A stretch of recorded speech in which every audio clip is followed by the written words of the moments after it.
জানাজার নামাজ বলে দোয়া এটা একটু বলেন। আচ্ছা ও উত্তর না না মানে নামাজের দোয়া বলে দোয়া বলে নামাজ ছেড়ে দোয়া বলে নামাজ পড়া দোয়া নামাজ শেষে জানাজা শেষে দোয়া করলে এটা নাকি বেদাত। আচ্ছা বুঝছি, নামাজের শেষে দোয়া করা বেদাত নয়, নামাজের পরে দোয়া করা ইবাদত।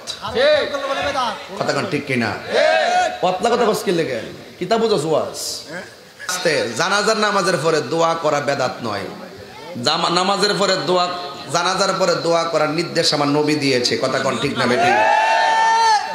অনেকে বলে জানাজার নামাজটাই নাকি দোয়া, আসলে কি জানাজার নামাজ কি দোয়া নাকি নামাজ? যে এই তো এরা তো আর যাবে না কবরের পরে, তাহলে জানাজা পড়ায় চলে গেলে এই এত বড় নেকি নেই তো গেল। এগুলি শিক্ষা দিল, সালাম ফিরানোর পরে মারি দিবে রাগটা। আপনার দেশে আছে, শুরু হয়েছে, খুব তাড়াতাড়ি পাচার হবে, আপনার টেনশন করবেন না, খুব তাড়াতাড়ি আমদানি হবে, আপনার সাবধান থাকবেন। এখন ঢাকাতে অধিকাংশ জানা যায় সালাম ফিরাই হুজুর মারি দিচ্ছে। আস্তাগফিরুল্লাহ আস্তাগফিরুল্লাহ নাউযুবিল্লাহ। বহুত বুদ্ধি ইজ্জত কিছু নেই। আর যারা অংশগ্রহণ করছে ওরা তো মারছেই, ওরা কি দাফনের পরে মারে না?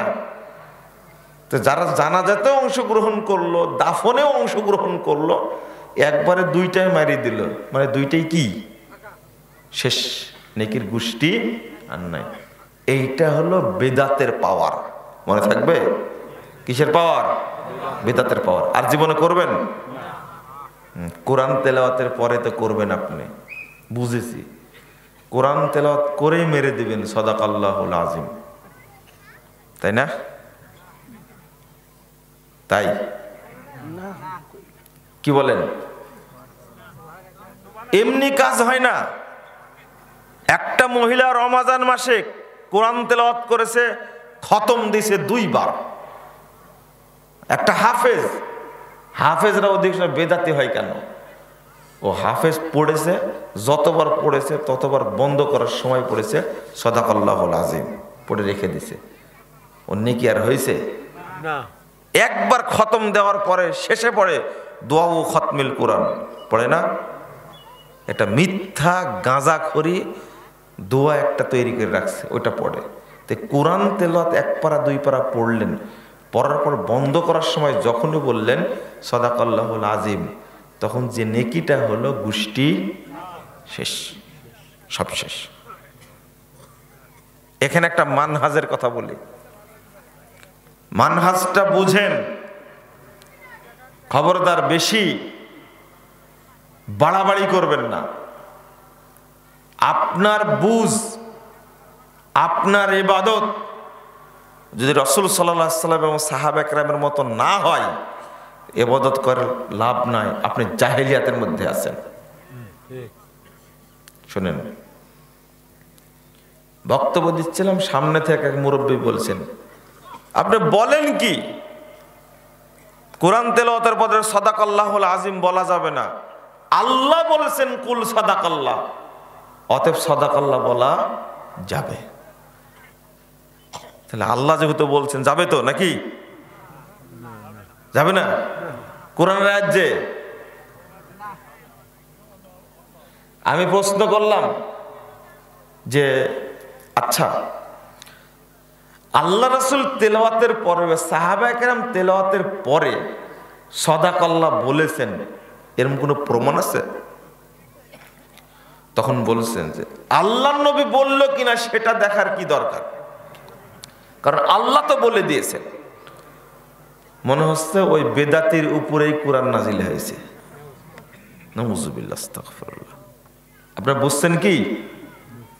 2 নাম্বার বললাম, হাদিসে যে এসেছে রাসূল সাল্লাল্লাহু আলাইহি ওয়াসাল্লাম তেলাওয়াতের পরে, কোরআন পড়া শেষ করার পরে পড়তেন সুবহানাকাল্লাহুম্মা ওয়া বিহামদিক আশহাদু আল্লা ইলাহা ইল্লা আনতা আস্তাগফিরুকা ওয়া আতুবু ইলাইকা। তখন বলছে যে হাদিস সহিহ হলেও বাতিল হয়ে যাবে, কারণ কোরআনে আসছে সাদাকাল্লাহ। বুঝেছেন এবার আপনারা? কি বুঝলেন? এখন আপনারা কোন পক্ষে, কোরআনের পক্ষে না হাদিসের পক্ষে? হাদিসের পক্ষে, কোরআনের পক্ষে না। কেন বললেন এটা? হ্যাঁ, বুঝ কম। বয়স কত হয়েছে? হ্যাঁ, কত? 50? না না, আরো বেশি বয়স, 60। এক ধাক্কায় বেড়ে গেছে 10, আর একটা মারি ধাক্কা আর বাড়বে না। থামেন। 60 বছর বয়সে যদি বলেন আমাদের বুঝ কম, আপনার বুঝ কখন বেশি হবে বলেন তো? তখন বক্তব্য দিতে আসবো আমি। হ্যাঁ,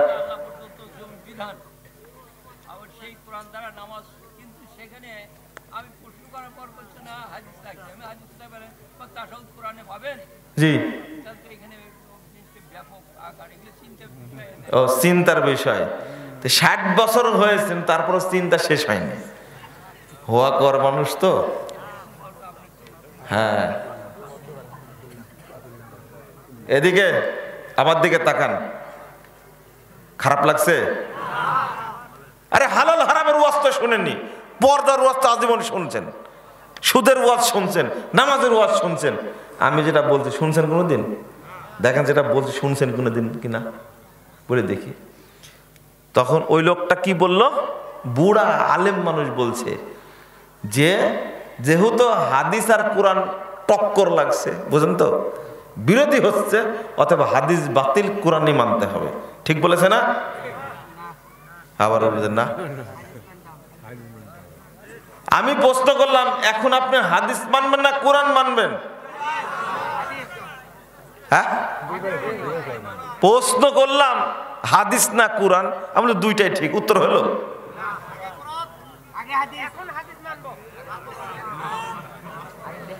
উত্তর হয়নি। থামেন, বুঝেননি কেন এখনো? আমার কি প্রশ্ন করা ঠিক হয়েছে? এতক্ষণ মাথায় আসছে, মাথায় তো আসবে না আপনাদের। ঘুমানোর চিন্তা করছেন, আজকে ঘুম নাই। ঘুম আসলে দাঁড় করাবো, কিন্তু দাঁড় করাবো। দাঁড়ায় থাকেন আপনি, খবরদার ঘুমায়েন না। বুঝেন, চিন্তা করেন ভাবনাটা কি। যেহেতু কোরআন হাদিসের টক্কর, দুইটা আসছে কার পক্ষ থেকে? দুইটা বিরোধী হতে পারে? বেটা তুমি কোরআনও বুঝো না, হাদিসও বুঝো না, তো কি বুঝাবেন তাকে? বুঝ মানবে না, না সাদাকাল্লাই বলতে হবে। আমি এবার বললাম, আচ্ছা ঠিক আছে, তাহলে আর একটা শোনেন। সাদাকাল্লা কি জন্য আয়াতে আসছে? সূরা আল ইমরান 95 নম্বর আয়াত। আল্লাহ যে সাদাকাল্লা এখানে কি জন্য বলেছেন, ও বেদাতি মোল্লা জানেই না। ওই যে উনি বললেন যে এটা অন্য কারণে আসছে, হয়তো উনিও জানেন না, তবে আমি বলে দেব আজকে শোনেন। এবার ওনাকে বললাম, আচ্ছা যখন আপনি নৌকায় উঠেন তখন কি দোয়া পড়েন? আপনারা কি পড়েন? বিসমিল্লাহে মাজরেহা ওয়া মুরসাহা। দলিল, দলিল কি? দলিল হলো কোরআন। দেখেন হাদিস। আমি তো মুসিবতে পড়ে গেলাম, এবার দেখতেছি সূরা হুদ 41 নম্বর আয়াত, তাই না? নৌকায় উঠলে কি পড়েন? আপনাদের পাশে তো নদী, কি পড়েন? বিসমিল্লাহে মাজরেহা ও মুরসাহা। দলিল হলো কোরআন, তাই না?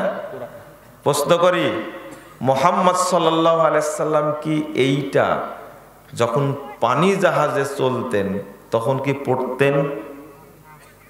আবার না বলে আপনি জানেননি তো, বললেন কি না?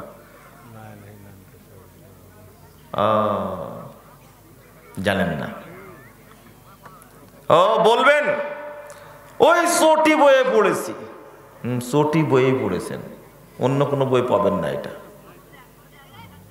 তখন বলছেন কি জানেন? কোরআনের আয়াত আছে, অন্য বইয়ে খুঁজতে যাব কেন? আমার প্রশ্ন তার কাছে ছিল, নবী মুহাম্মদ সাল্লাল্লাহু আলাইহি সাল্লাম পানিতে ভ্রমণ করার সময় এই দোয়া পড়েছেন কিনা। একই উত্তর, নবী পড়েছেন কিনা দেখার দরকার নাই, তো কুরআনেই আছে। কত বড় জাহেল ভাবছেন আপনি। আমি বললাম, যখন বাসে ওঠেন তখন কি পড়েন, বিমানে ওঠেন তখন কি পড়েন বলেন? সুবহানাল্লাযী সাখখারা লানা হাদা ওয়া মা কুন্না লাহু মুকরিনিন ওয়া ইন্না ইলা রাব্বিনা লামুনকালিবুন। এটা পড়েন, তাই না? দলিল কোথায়? ওইটা নূহ আলাইহিস সালাম সময় তিনি পড়েছেন। আমি আপনাকে বলতে চাচ্ছি, আল্লাহর রাসূল পড়তেন কোনটা বলে? দেশের বাহিরে এক জায়গায় যখন বড় ট্রলারে উঠছি, গেটেই লেখা আছে সুবহানাল্লাযী সাখখারা লানা হাযা ওয়া মা কুন্না লাহু মুকরিনিন, এটা লেখা আছে। একজন আলেম বলছেন, এটা ছেড়ো, তাড়াতাড়ি ছেড়ো।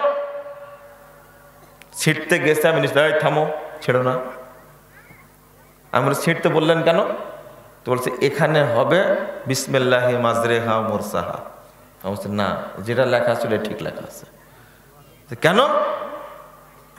তো বলছেন যে আরে কুরআনের আয়াত আছে বিসমিল্লাহি মাজরিহা মুরসাহা।